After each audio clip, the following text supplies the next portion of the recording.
Hi, I'm Chloe. Thank you for visiting our video. Find out why our team can provide you the best services for your needs.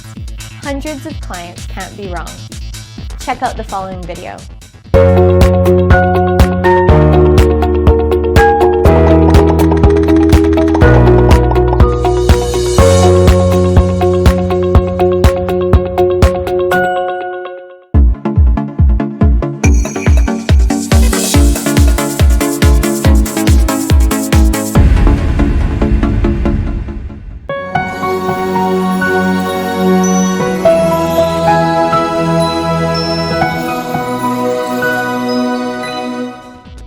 Real Estate with Realtor Kashif Sohail.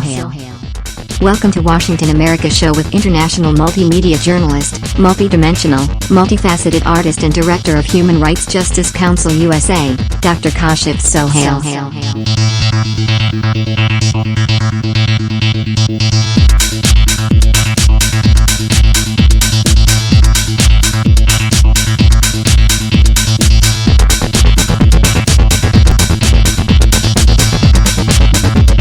The Fair Housing Act permits otherwise discriminatory behavior in some very limited circumstances. Private individual owners of single-family housing are exempt from the non-racial protections of the Fair Housing Act, provided they do not own more than 3 single-family houses at any one time, do not sell more than 1 single-family house in any 2-year period, and do not use discriminatory advertising. Owners who occupy their homes, but sell or rent rooms or units are exempt from the non-racial aspects of the Fair Housing Act provided their home contains 4 or fewer units. The owner must actually maintain one of the units as his legal residence. This is intended to exempt small rooming houses, people who take in boarders to make ends meet, and duplexes. Individuals in these situations are usually supplementing their income and not running a business. Religious organizations may restrict dwellings they own to members of the same religion. However, the religious organization must be non-profit and cannot discriminate on race, color, sex, or nationality. Private membership clubs that are not open to the public may restrict lodging in their own facilities to members only, provided they are non-profit clubs. Housing for the elderly is exempt from the familial status protection if it falls into either one of the following 2 categories: housing that requires all of its residents, excluding employees, to be 62 years of age or older, or housing that requires at least 1 person per unit to be 55 years of age or older, and 80% of all units are so occupied. In order to qualify for this exemption, the housing must also provide services specifically designed to meet the needs of older persons, such as common dining halls, bus service, and recreational facilities, and the landlord must rent any units that become available only to those who qualify under this exemption. The Fair Housing Act does not prevent states from reasonably restricting the maximum number of people permitted to occupy a dwelling. For example, you own an apartment house in Peaceful Retreat, Virginia. The dwelling contains 6 one-bath or 2-bedroom units. You do not like children and do not want to rent to families with children. However, you do not qualify for either of the all elderly housing exemptions, so you may not discriminate against families. But because Peaceful Retreat has an ordinance that limits apartment occupancy to 4 people per bathroom, it will not be discrimination if you refuse to rent to a family of 5. The Fair Housing Act does not require that a dwelling be made available to an otherwise protected individual whose occupancy of the dwelling would constitute a direct threat to the health or safety of others, or whose occupancy of the dwelling would result in substantial physical damage to the property of others.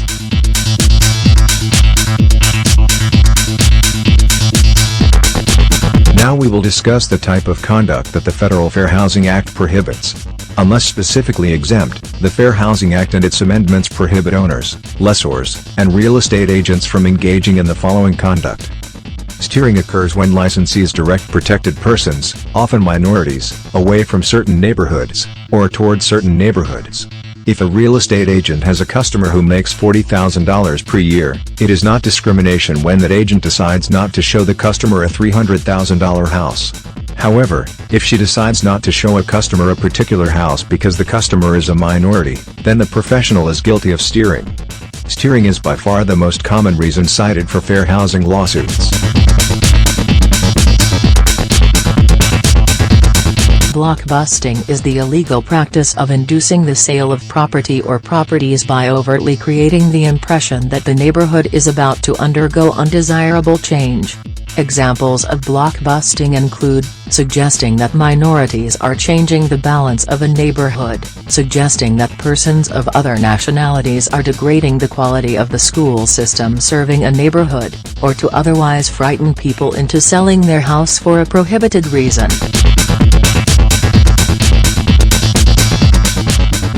Redlining is the unfair denial of a mortgage loan or insurance policy, based on where the property is located rather than the economic qualifications of the person seeking the loan or policy. Redlining not only violates fair housing laws but also violates Federal Housing Finance Agency (FHFA) regulations. Lenders may not attempt to limit their risk by setting loan limits on particular geographic areas. For example, it would be illegal for a lender to deny a loan due to the fact that the subject property was located in a deteriorating neighborhood. Instead, the decision of whether or not to grant the loan must be based on the economic qualifications of the applicant and the appraised value of the property.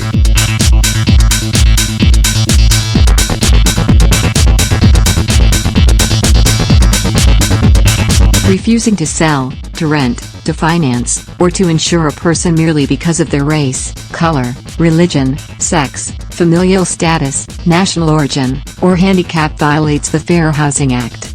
Refusing these basic services to a member of a protected class is the clearest way to violate the Fair Housing Act.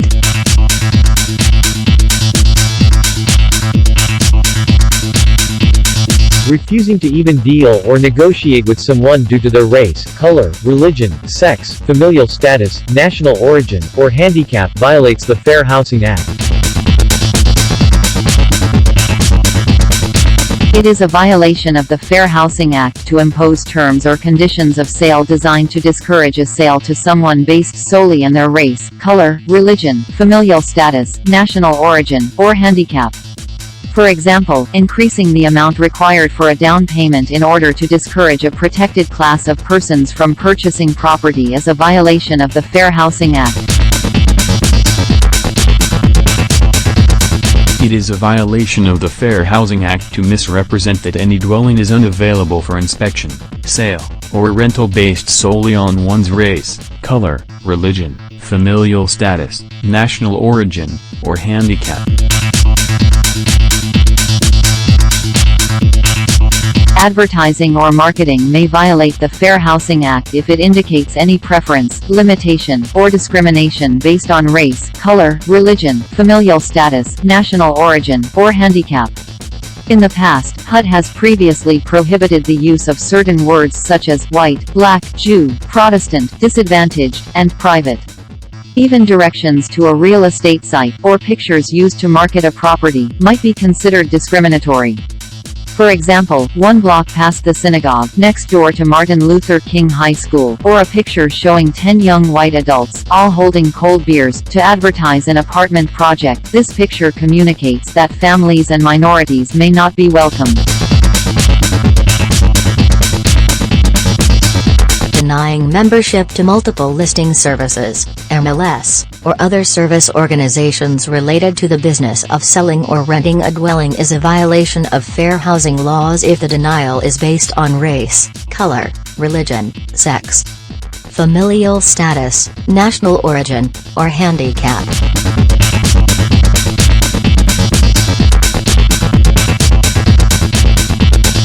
In 1988, Congress added design and construction requirements to the Fair Housing Law.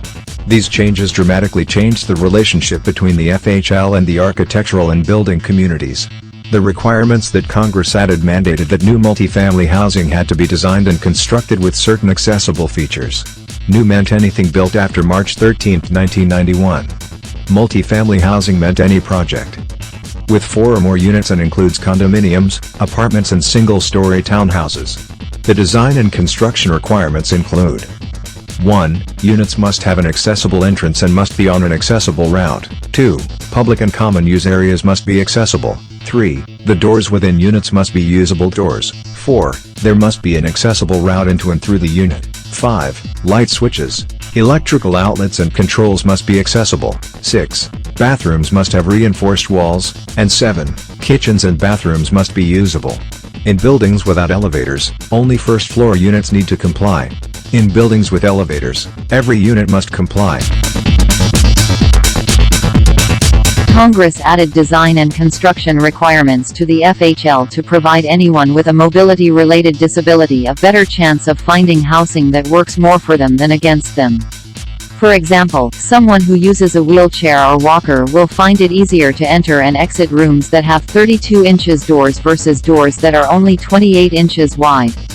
The Department of Housing and Urban Development (HUD) was charged with developing guidelines that detailed and described how each of the requirements could be satisfied. HUD published guidelines that provided guidance for each of the 7 requirements. These guidelines define usable doors, usable kitchens and bathrooms, etc. One way to satisfy fair housing's accessibility requirements is to follow HUD's guidelines. The guidelines reflect the degree of accessibility that HUD believes is consistent with the degree of accessibility that Congress intended when it passed the Fair Housing Amendments Act in 1988. These guidelines are not requirements, but they do create a safe harbor. While you may deviate from the guidelines, you should always deviate in favor of providing more accessibility and not less than what's described in the guidelines.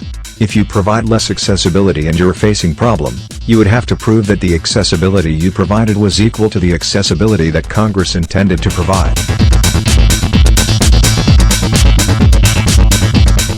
So, since you've learned more about us, click the link in the description to see how you can contact us. Please share this video, subscribe to our channel.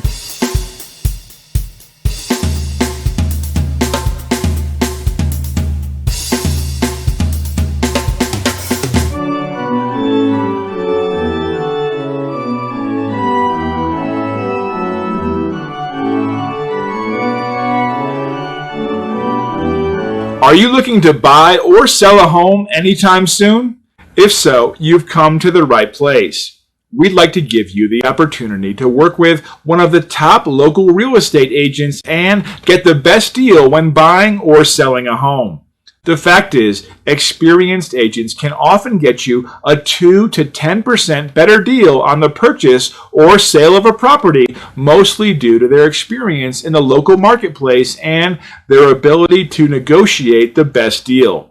So contact our top agent now and start the process of buying or selling your home.